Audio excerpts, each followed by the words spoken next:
भारत के प्रधानमंत्री नरेंद्र मोदी के खिलाफ अदालत का दरवाजा खटखटाएंगे शंकराचार्य अभिमुक्तेश्वरानंद। जी हां, हिंदुओं के 4 शंकराचार्यों में से एक ने प्रधानमंत्री मोदी को लेकर बेहद गंभीर नाराजगी व्यक्त किया है। साथ ही साथ प्रधानमंत्री को एक तगड़ा वाला पत्र भी लिख दिया है और ये भी कह रहे हैं कि अगर भारत सरकार, खासतौर प्रधानमंत्री नहीं माने, बदलाव नहीं किया तो हम अदालत भी जाएंगे, जनता के बीच भी जाएंगे और विरोध प्रदर्शन भी करेंगे। क्योंकि जब पीएम के स्तर पर ऐसी गड़बड़ी हो रही है और धर्म को बर्बाद करने की कार्यवाही चल रही है, तो फिर यदि हम चुप रह गए तो कल को मामला और बिगड़ जाएगा।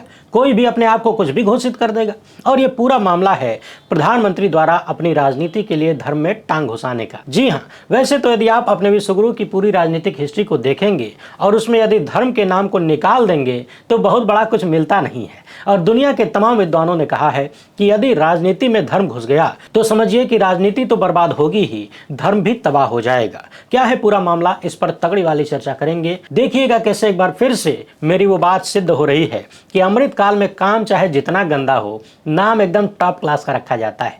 अयोध्या में श्री राम जन्मभूमि तीर्थ क्षेत्र ट्रस्ट ने सुप्रीम कोर्ट से राम मंदिर के सबूत और दस्तावेज वापस लेने का फैसला किया है। अब इसे लेकर भी सवाल उठने लगे हैं कि आखिर ऐसा करने की जरूरत काहे पड़ रही है। क्या किसी को डर है कि भविष्य में कोई खेल पकड़ा जा सकता है, खुलासा हो सकता है? क्योंकि हम सबको पता है और खुद भाजपा नेता और समर्थक ही दावा करते हैं कि विश्वगुरु की सरकार न होती तो सुप्रीम कोर्ट से मंदिर का फैसला नहीं आता। इसी पूरी कहानी पर बात करेंगे।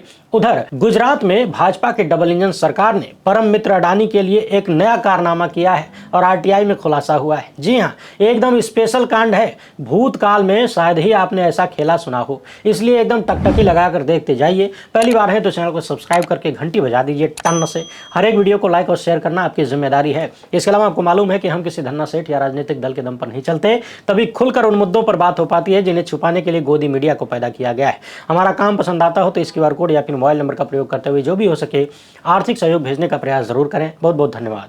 आपको याद होगा मैंने सैकड़ों बार कहा है कि भाजपा की सरकार में कोई काम चाहे जितना गलत हो, गड़बड़ हो या गंदा हो, उस काम का नाम एक नंबर का होता है, एकदम टॉप क्लास का। सीधे सीधे कहें तो नाम हमेशा काम के विपरीत ही नजर आता है। उदाहरण के रूप में देखिए, जब पूरे देश में धर्म के नाम पर विष फैलाया गया है, जगह जगह धर्म के नाम पर हत्याएं हो रही हैं, नफरत फैलाई जा रही है, उसी समय को अमृतकाल का नाम दे दिया गया है। जब पूरी दुनिया में भारत की साख खराब होती जा रही है और पूरी दुनिया को तो छोड़िए, हमारे जो पड़ोसी हैं वो भी हमें भाव नहीं दे रहे, भाव देना भी छोड़िए, उल्टे हमें ललकार रहे हैं, चुनौती दे रहे हैं। यहाँ तक कि जिस बांग्लादेश को भारत ने जन्म दिया वो भी हमें आंख दिखाने लगा है। जब दुनिया के बहुत सारे देश हमें चेला भी मानने को तैयार नहीं, उसी वक्त भक्तों के भगवान ने खुद को विश्वगुरु का हवाला देना शुरू कर दिया। ऐसे ही एक कानून आया था, कृषि सुधार कानून, मगर किसानों ने कहा कि इसका लक्ष्य कृषि बिगाड़ कानून है, हमें बर्बाद करने के लिए लाया गया है। देश में चल रहा है बेटी बचाओ बेटी पढ़ाओ, लेकिन भाजपा नेता ही आए दिन बेटियों के साथ गड़बड़ करते हुए नजर आते हैं, पकड़े जाते हैं। और जहां तक पढ़ाने की बात है, अगर बेटी पढ़ लिख जाए, सवाल करने लगे तो उस पर मुकदमे लाद दिए जाते हैं। इसी तर्ज पर चलते हुए हाल ही में प्रधानमंत्री कार्यालय ने एक फैसला लिया और वो फैसला था कि अब पीएम ऑफिस का नाम सेवा तीर्थ होगा, केंद्रीय सचिवालय का नाम कर्तव्य भवन होगा, राजभवन अब लोक भवन कहलाएगा। बाकी आप लोगों को पता तो है ही कि प्रधानमंत्री कार्यालय से कितनी सेवा निकल रही है और किसकी सेवा निकल रही है। अभी थोड़ी देर बाद एक और नमूना देखिएगा। केंद्रीय सचिवालय अपने कर्तव्यों का कितना निर्वहन, कितनी ईमानदारी से कर रहा है, और राजभवन जनता की कितनी सुन रहा है कि उसको लोक भवन कहा जाए, ये आप सबको पता है। अब कर्तव्य भवन तथा लोक भवन से तो किसी को दिक्कत नहीं है, लेकिन पीएम ऑफिस का नाम सेवा तीर्थ करने से विवाद पैदा हो गया। करीब 2 सप्ताह पहले ये खबर सामने आई थी। साथ ही ये भी बताया गया कि प्रधानमंत्री का दफ्तर अब 78 साल पुराने साउथ ब्लॉक से निकलकर सेवा तीर्थ नाम वाले नए एडवांस कैंपस में शिफ्ट होने जा रहा है। इतना ही नहीं, सेवा तीर्थ नाम से यहाँ 3 चीजें होंगी। सेवा तीर्थ 1 में प्रधानमंत्री कार्यालय होगा, सेवा तीर्थ 2 में कैबिनेट सचिवालय होगा और सेवा तीर्थ 3 में राष्ट्रीय सुरक्षा सलाहकार का दफ्तर होगा। यानी 1 2 नहीं, यहाँ 3 सेवा तीर्थ बनाए गए हैं और यहीं से विवाद खड़ा हो गया। भारत में हिंदुओं के 4 शंकराचार्य हैं। हालांकि इन चारों के सवालों को काटने के लिए अमृतकाल में कई सारे फर्जी शंकराचार्य भी पैदा कर दिए गए। यानी असली के सामने नकली खड़ा कर दो, जनता को कंफ्यूज कर दो, खर्चा पानी देके इन लोगों को पालते रहो ताकि असली वाले के सवाल ऊपर तक पहुंचने से पहले ही नकली वाला दबा जाए, खा जाए। लेकिन सबको पता है कि असली असली होता है और नकली तो नकली होता है। अब शंकराचार्य स्वामी अभिमुक्तेश्वरानंद का कहना है कि प्रधानमंत्री ने ये जो किया है इससे हम बहुत आहत हैं। और बताइए भला हम आहत क्यों ना हो, ये हमारे सचिव हैं, बगल में खड़े हैं। सचिव का मतलब मंत्री होता है, यानी इन्हें सचिव कहें या मंत्री कहें बात बराबर है। अब यदि हम अपने मुख्य सचिव को प्रधानमंत्री घोषित कर दें तो देश के प्रधानमंत्री को चोट लगेगी कि नहीं? जो राजनीतिक शब्दावली है यदि हम उसे अपने यहाँ लगा दें तो उन्हें चोट लगेगी। उसी तरह जो धार्मिक शब्दावली है उसका प्रयोग जब वो लोग करेंगे तो हमें चोट लग रही है।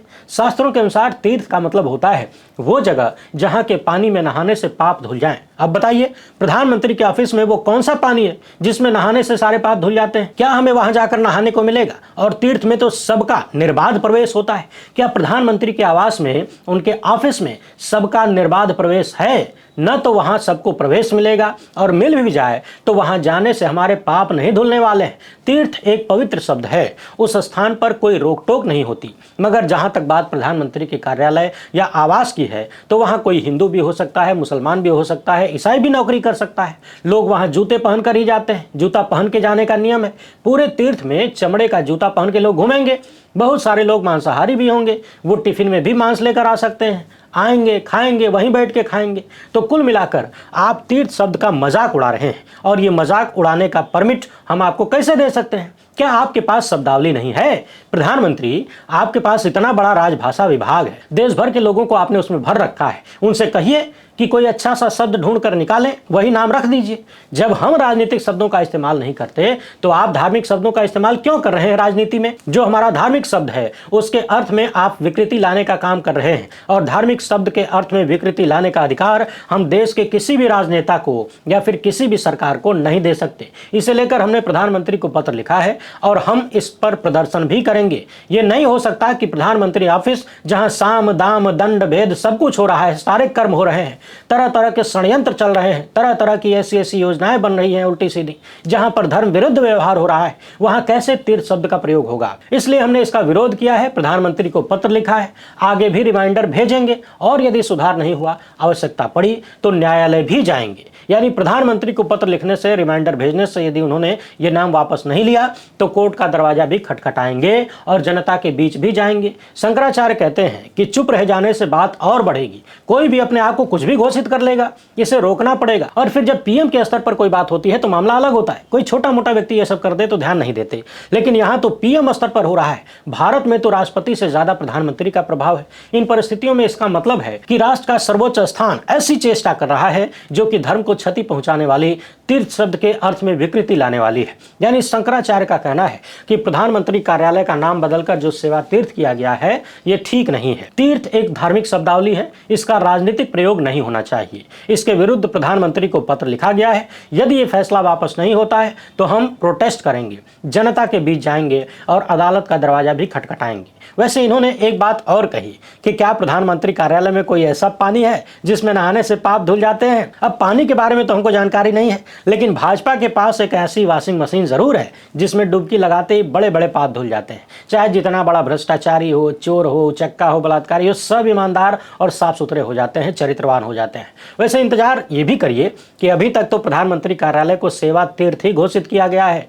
हो सकता है आने वाले वक्त में इनके आवास को इंद्रलोक घोषित कर दिया जाए, देवलोक घोषित कर दिया जाए, और देवलोक में देवता रहते हैं। देवता यानी नॉन बायोलॉजिकल, और नॉन बायोलॉजिकल तो हमारे प्रधानमंत्री हैं ही, तब भी आश्चर्य मत करिएगा। रही बात शंकराचार्य की, तो अगर ये ज्यादा सवाल करेंगे, आलोचना करेंगे, प्रदर्शन करेंगे तो फिर भक्तों की गैंग छोड़ दिया जाएगा इन्हें गरियाने के लिए, इन्हें नकली शंकराचार्य घोषित करने के लिए। और कुछ भक्त इतने बड़े वाले हैं कि उन्होंने पिछली बार राम मंदिर विवाद में प्रधानमंत्री को ही असली शंकराचार्य घोषित कर दिया, कह दिया कि तो नकली वाले हैं। ये होती है प्योर अंधभक्ति। चलिए अब इधर आइए। अब चूंकि राम मंदिर का जिक्र आ ही गया है तो पहले उसी को बतिया लेते हैं। अयोध्या में श्री राम जन्मभूमि तीर्थ क्षेत्र ट्रस्ट ने सुप्रीम कोर्ट से राम मंदिर के सबूत और दस्तावेज वापस लेने का फैसला किया है। ये खबर बता रही है कि जिन सबूतों के आधार पर राम मंदिर बाबरी मस्जिद विवाद पर सुप्रीम कोर्ट ने फैसला सुनाया था, वही सबूत अब सुप्रीम कोर्ट से वापस लेने और लेकर राम मंदिर कैंपस में बन रहे म्यूजियम में रखने का फैसला किया गया है। मंदिर निर्माण समिति के चेयरमैन और पूर्व आईएएस अधिकारी नृपेंद्र मिश्रा ने कहा है कि पुरातत्व विभाग को खुदाई में मिले सभी साक्ष्य फिलहाल सुप्रीम कोर्ट के पास हैं, सुरक्षित हैं। अब हम सुप्रीम कोर्ट से अनुरोध करेंगे कि वो सारे दस्तावेज हमें सौंप दिए जाएं। नृपेंद्र मिश्रा ने यह भी कहा कि अब इस फैसले को चुनौती देने वाला कोई नहीं है। इसलिए वो सारे ऐतिहासिक साक्ष्य मंदिर के परिसर में बन रहे संग्रहालय में रखे जाएंगे। कुछ लोग ये भी सवाल कर रहे हैं कि सुप्रीम कोर्ट से ये तथाकथित साक्ष्य वापस लेने का फैसला कहीं इसलिए तो नहीं किया गया कि कुछ छुपाना है। फैसले के बारे में कहा जाता है कि कुछ पुरातात्विक अवशेष मिले थे, लेकिन यह साबित नहीं हुआ कि बाबरी मस्जिद तोड़कर ही मंदिर बनाया गया था। मस्जिद के नीचे बड़े पत्थर, स्तंभों के आधार, दीवारों के अवशेष और नक्काशीदार पत्थर मिले। एएसआई ने यहां तक कहा था कि गैर इस्लामिक धार्मिक संरचना पाई गई, मगर एएसआई ने यह कहीं भी नहीं कहा कि वो संरचना निश्चित रूप से राम मंदिर ही थी या फिर हिंदुओं का कोई मंदिर था या फिर मंदिर तोड़कर ही मस्जिद बनाई गई थी। और फिर सुप्रीम कोर्ट ने ही साफ साफ कहा कि यह साबित नहीं हुआ कि बाबरी मस्जिद किसी मंदिर को तोड़कर बनाई गई थी, मगर फिर भी कोर्ट ने यह माना कि हिंदू पक्ष के दावे अनुरूप हैं। बाकी 1949 में मूर्ति रखना, 1992 में मस्जिद गिराना, ये सब गलत और गैर कानूनी कहा गया, मगर जिसकी लाठी उसकी भैंस निकल कर आई। बाद में इस फैसले से संबंधित बेंच का हिस्सा रहे पूर्व चीफ जस्टिस डीवाई चंद्रचूड़ ने एक कार्यक्रम में कहा कि मंदिर का फैसला ईश्वर के मार्गदर्शन में लिखा गया था। तो सवाल यह है कि सुप्रीम कोर्ट से यह साक्ष्य वापस लेने की कवायद क्यों शुरू हो रही है? क्या किसी को डर है कि आने वाले वक्त में यदि किसी ने इस फैसले को चुनौती दी तो पोल खुल सकती है? कहा जा रहा है कि अब फैसले को चुनौती देने वाला कोई नहीं है, मगर ये कहने वाले वही लोग हैं जो एक पक्ष के हैं। अब सवाल यह है कि अभी जब अमृतकाल चल रहा है तो चुनौती देने वाले वैसे भी सामने नहीं आएंगे, क्योंकि उनको मालूम है कि अमृत रस ही टपकेगा। लेकिन यदि व्यवस्था परिवर्तन होता है और लोगों को न्याय की उम्मीद ज़्यादा नजर आती है, क्या तब भी सच जानने के लिए फैसले को चुनौती नहीं दी जा सकती है? बहरहाल सवाल तो सवाल है। वैसे आपको याद दिला दें, नृपेंद्र मिश्रा वही हैं जिनके फैजाबाद के डीएम होते हुए, यानी जिस जिले में अयोध्या आता था उस जिले के डीएम यही थे जब कार सेवकों पर गोली चलाई गई थी। मगर नाम बदनाम करने के लिए बार बार मुख्यमंत्री उस वक्त के मुलायम सिंह का नाम लिया जाता है। हालांकि इस कार्रवाई को कानून व्यवस्था बनाए रखने के लिए बताया जाता है, मगर एक ही घटना में दो बातें कैसे हो सकती हैं? डीएम रहते हुए जिन्होंने गोली चलने दी वो आज बीजेपी के इतने खास और करीबी हो गए, भरोसेमंद हो गए कि राम जन्मभूमि ट्रस्ट के पहले अध्यक्ष बना दिए गए। बहरहाल चिंता की बात यह है कि मंदिरों के भीतर पुजारी लोग देवताओं का शोषण कर रहे हैं अपनी जेब भरने के लिए। और ये बात मैं नहीं कह रहा हूं, खुद भारत के सुप्रीम कोर्ट के चीफ जस्टिस ने कहा है। नहीं सुने हैं तो ये वाली वीडियो देख लीजिए, इसका लिंक डिस्क्रिप्शन और कमेंट बॉक्स में मिल जाएगा। अब आइए अडानी सेठ के लिए बीजेपी सरकारों की तपस्या देखिए। वैसे रिपोर्टर्स कलेक्टिव के लिए यह खबर तपस्या ने ही लिखा है और तपस्या बता रही हैं कि किस तरह सेठ अडानी की बात मानने के लिए भाजपा का डबल इंजन जमीन पर नाक रगड़ने लगता है। दरअसल मोदी सरकार ने साल 2023 में एक ग्रीन क्रेडिट कार्यक्रम शुरू किया था। इसका उद्देश्य था कि खराब और बंजर वन भूमि पर पेड़ लगवा के जंगलों को मजबूत किया जाए। यानी जो बड़ी बड़ी कंपनियां हैं जो खूब सारा प्रदूषण करती हैं, वो अपने द्वारा फैलाए गए प्रदूषण के बदले यहाँ पेड़ लगाकर पैसा देकर ग्रीन क्रेडिट ले सकती है। इसी के तहत गुजरात सरकार ने अपने 13 वन क्षेत्रों को ग्रीन क्रेडिट स्कीम में डाला था। यानी कंपनियां यहां पेड़ लगाकर पैसे देकर ग्रीन क्रेडिट ले सकती थीं। इस ग्रीन क्रेडिट का उन्हें अन्य जगहों पर लाभ मिल सकता था। यानी उद्देश्य यह था कि जंगल बढ़ाना है, इसलिए गुजरात सरकार ने पहले 13 वन क्षेत्रों को चुना था। इसके बाद जुलाई 2024 में अडानी सेठ की कंपनी ने कहा कि देखिए वो जो 13 वन क्षेत्र आपने चुना है पेड़ लगाने के लिए, जिसमें पेड़ लगे हैं, उसमें से 4 हमको दे दीजिए, हमको अपना धंधा करना है। यानी सोचिए, जिन क्षेत्रों को घने और मजबूत जंगल में परिवर्तित करना था उन क्षेत्रों को अडानी सेठ ने मांग लिया कि हमको दे दीजिए, हम इसमें अपना धंधा करेंगे, कंपनी फैक्ट्री लगाएंगे, उद्योग धंधा लगाएंगे। फिर क्या था, सेठ का आदेश। गुजरात सरकार ने सेठ की मांग को आगे तक पहुंचाया। सोचने वाली बात यह है कि मोदी सरकार ने अक्टूबर 2023 में ही बड़े धूमधाम से ग्रीन क्रेडिट कार्यक्रम को शुरू किया था और 7-8 महीने बाद ही सेठ ने उस पर ग्रहण लगा दिया। 63.44 हेक्टेयर क्षेत्रफल वाले 4 भूखंडों को सेठ ने मांग लिया। इस मांग के बाद केंद्र सरकार के विशेषज्ञ निकाय ने आपत्ति जताई और कहा कि ये तो एकदम उल्टा काम हो जाएगा। जंगल बढ़ाने की योजना चलाई गई थी और अब जंगल काटने का काम करना पड़ेगा, ये तो एकदम विरोधाभासी हो जाएगा भाई। इसके बाद गुजरात सरकार ने अडानी की मांग को पूरा करने के लिए एक नया तर्क दिया और कह दिया कि इन जमीनों पर कोई पेड़ लगाना ही नहीं चाहता है, इसलिए इन्हें ग्रीन कार्ड योजना से हटा दिया जाए। और आप तो जानते हैं, सेठ अडानी कोई चीज मांगे और डबल इंजन न दे पाए तो फिर काहे का डबल इंजन। दिसंबर 2024 में केंद्र सरकार ने नियमों को दरकिनार करते हुए उन 4 प्लाट को वन क्षेत्र योजना से हटा दिया।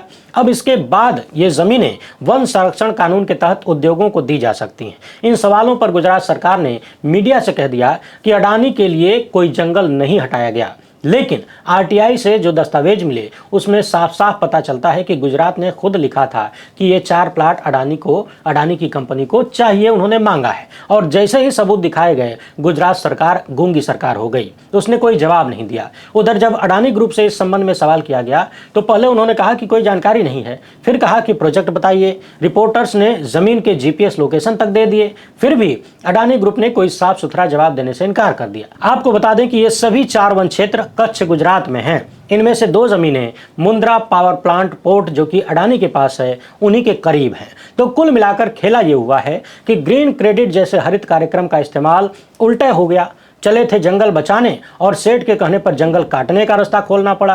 पहले पेड़ लगाने की बात की गई थी, बाद में वही जमीन सेठ को दे दी गई, धंधा उद्योग लगाने के लिए, चलाने के लिए। बाकी आप लोग टेंशन मत लीजिए, जो सत्ता पूरी दुनिया से लड़के सेठ की रक्षा कर सकती है, जो सत्ता अमेरिकी अदालत का नोटिस सेठ के घर तक नहीं पहुंचने देती, पहुंचाने की हिम्मत नहीं करती, जो सत्ता हिंडनबर्ग से लेकर दुनिया भर के आरोपों से अडानी सेठ को बचाती है, वो सत्ता यदि गुजरात में सेठ को जमीन दे दे तो बुरा नहीं मानते। इन्हीं सबको देखकर लोग कहने लगे हैं कि प्रधानमंत्री सच में 18-18 घंटे देश के लिए काम करते हैं और उनका देश है सेठ। वैसे आप इस मामले पर क्या सोचते हैं, अपनी राय कमेंट बॉक्स में जरूर लिखें। पहली बार है तो चैनल को सब्सक्राइब कर लीजिए। हमसे जुड़ने के लिए बहुत बहुत धन्यवाद। जय हिंद।